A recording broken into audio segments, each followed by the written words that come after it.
Welcome back, man. Point of no return, man. We know too much, man. We done seen too much. We've been through too much. We are experiencing too much.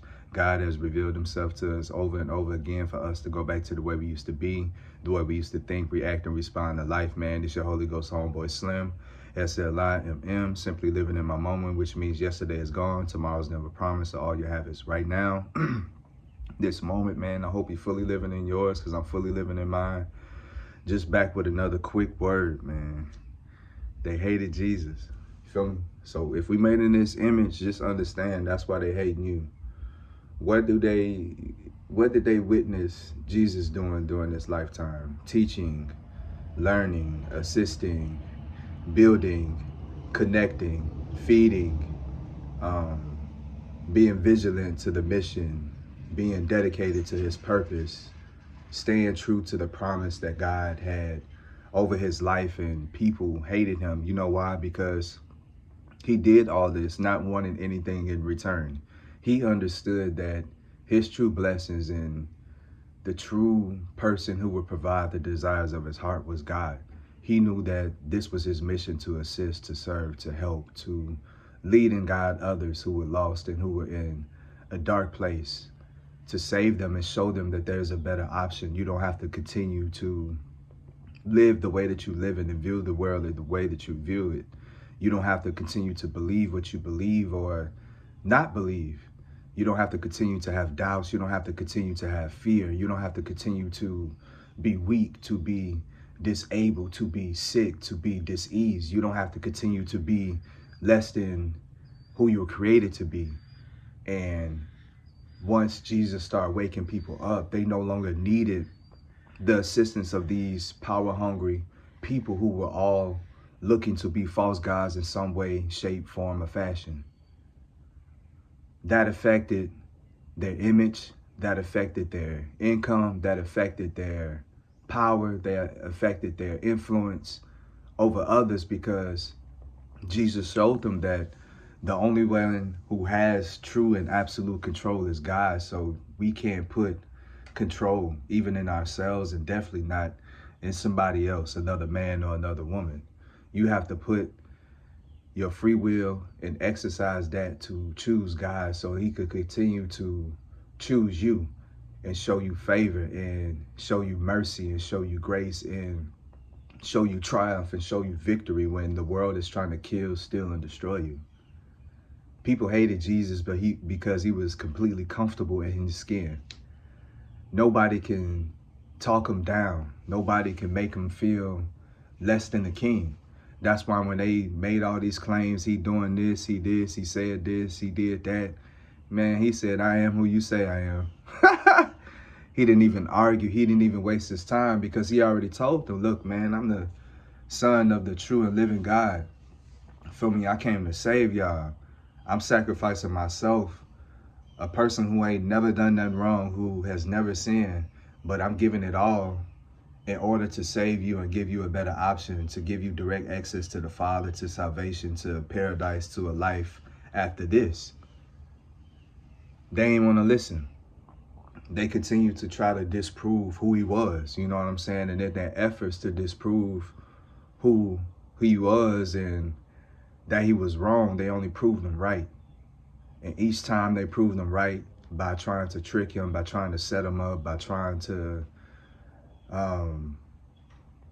accuse him, trying to get him to react and respond in a way that was counterproductive to his mission, he continued to stand on his ground. He continued to use the word of God to defend himself. If you notice, every time Jesus was attacked, he'd be like, man, I tell you the truth. And then he'd hit him with a scripture. He'll hit him with a parable. He'll hit him with a lesson. He'll hit him with a revelation. And he will let the truth continue to speak for itself and to do his job and to be that barrier between the world and him. He knew that his mission was to sacrifice himself. And that's how it was, you know what I'm saying, back in the days, in those days when they were still going by sacrifices of animals and stuff like that. They would have to get the animal with no blemish, not a mark, not a spot, not a fault, you know, perfect. So, you know, God had to continue to follow his teachings and follow his doctrine. Otherwise, he would be a hypocrite. So he had to present Jesus, his only begotten son, in order to die for us, in order to be hung on that cross, first beaten, you feel me, all type of stuff before that, ridicule, march from hall to hall, had disciples deny him, had his disciples turn on him, had people just stand there and watch these things happen. You know what I'm saying? And he up there dying on the cross and still saving souls, you know what I'm saying, with the two thieves. And, you know, one of the thieves, he told him, man, take me with you. I want to be where you go, basically. You know what I'm saying? I believe. I'm sorry for what I did. You don't deserve to be here. I deserve to be here. Take me where you go.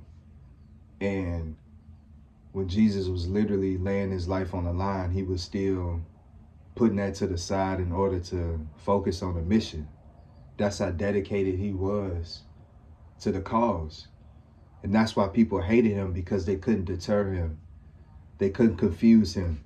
Not even Satan himself could trick him and tempt him with the world and with all these things to get Jesus to worship and bow down to somebody that's lesser than, you know what I'm saying? But that's what the world will do. They're all number twos. You, the number one. And what these number twos do is get a position, get a status, get a resource, get financial means and gains and things in order to control the number ones, to siphon you of your life, your ideas, your talent, your beauty, your blessings, your gifts, your skills. They literally take your energy. They take your style. They take your lingo. They take your material. They take your fashion sense. You know what I'm saying? They take everything they can from you, and they try to present this as their own, but it only lasts so long because they got to keep doing this to the next person, to the next person. Because if it's not yours, you don't know how to use it. And eventually you're going to get tired of it because you don't know what you're doing. They don't ever give the right people credit. They don't ever say thank you. They don't ever say I'm sorry. They don't ever put morality and put just and put honor and put valor, you know, in front of their own agenda, in front of their own schemes, plot, and plans. So when they get to you and these things are not working, and they throwing everything, including the kitchen sink, at you, and it's not working, and you stand on your path, you stand smiling, no matter what you go through, no matter what you feel, no matter what you see, no matter what you know, even when you hear people thoughts about you, even when you are not in the room and you can hear the conversations about you, and you can hear the whispers about you, and you can hear the assumptions about you, and then when you actually come around, nobody ever asks you what it is they want to ask you. You still play it cool, and you still deny that aggravation, and you deny that frustration, and you deny that want to react and respond to these things, and you continue to turn the other cheek. You know what's going on. You know what's being said. You know what's being done behind your back, yet you continue to love, yet you continue to forgive, yet you continue to light it up. That's why they hate you. That's why they hated Jesus, because he was there at a time where man truly ruled with an iron fist.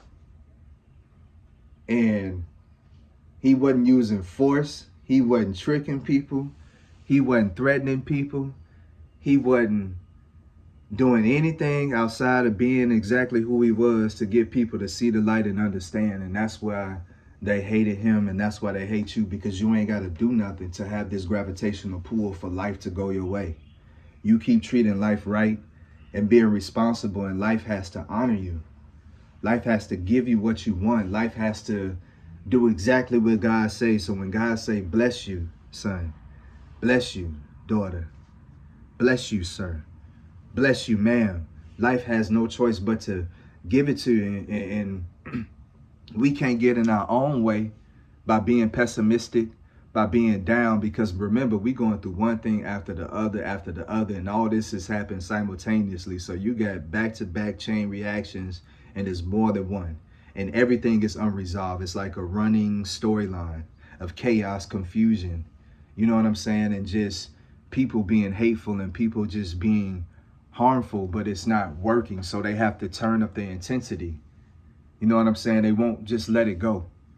When you strip somebody of their mask and of their facade and of their ego and of that physical exterior that they try to present to the world to hide what's really inside, and then you show people who they really are, they can't let it go. It's like they gotta get that lick back, because you're living in their head, you're living in their heart, you're living in their soul, you're living in their existence, because everything you are, they are not. They know that they can't be you, and the point is, we're not supposed to be each other. We're supposed to be the best versions of ourselves, right? We're not supposed to be hateful or be envious or be jealous of anyone, because you are who you are for a reason. And as long as you know that and you feel comfortable being exactly the person that God created you to be, people are going to hate you. And instead of trying to understand how you got to the place where you were, because I'm pretty sure it wasn't always like this. I know where I come from. I know the pit that I had to climb out of in order to even get to a point to where I could start to even try to love myself. So we work hard for this smile. We work hard for this peace. We work hard for this world that we created to be safe in. Leave us alone. Don't try to taint our world or our environment with your drama and with your chaos and, you know, with your false sense of living. Yeah, we got a lot going on, but we're not telling you what's going on in order to bring down your day. We telling you what's going on because that's what's going on. You ask. But as a chosen one, as a light warrior, we got to stop answering that. You feel me? Because at the end of the day, if it's not destroying you, if you're not crying, if you're not choked up about it, if you're not weakened, if you're not begging for help, they don't want to hear it. They don't want to see you talk about your hardships and still be strong. They don't want to hear you talk about your struggles and still be faithful. You understand? They want you down and out. So if we're not going to be down and out, if we're not going to be pole mouth, and if we're not going to be doing things for attention and doing things for sympathy, don't even open your mouth. You feel me? If somebody asks you how you doing, man, I'm doing good, bro. I'm doing straight. I'm doing all right. I'm maintaining. Just give a basic answer. Don't give it to no detail. Just go talk to the Lord. You by yourself for a reason, bro. Like you too on right now. You too lit right now, and it's gonna be like that for a while because you're not forcing it and you're not falling in love with the idea of yourself. You falling in love with the idea of we. This was a communitive effort. You know what I'm saying? You had the Trinity. You had your wife. You had your kids. You had your mom, your dad, your siblings.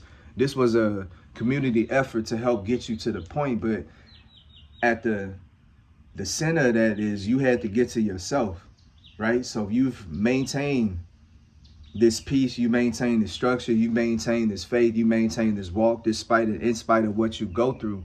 And people are going to hate you because you're positive, because you're smiling, because you're sweet, because you articulate, because you care about the environment, because you care about others.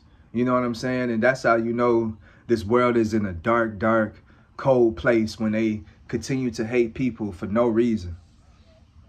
But you continue to be strong, continue to stand your ground. You feel me? Don't let nobody punk you, intimidate you, and understand place and time.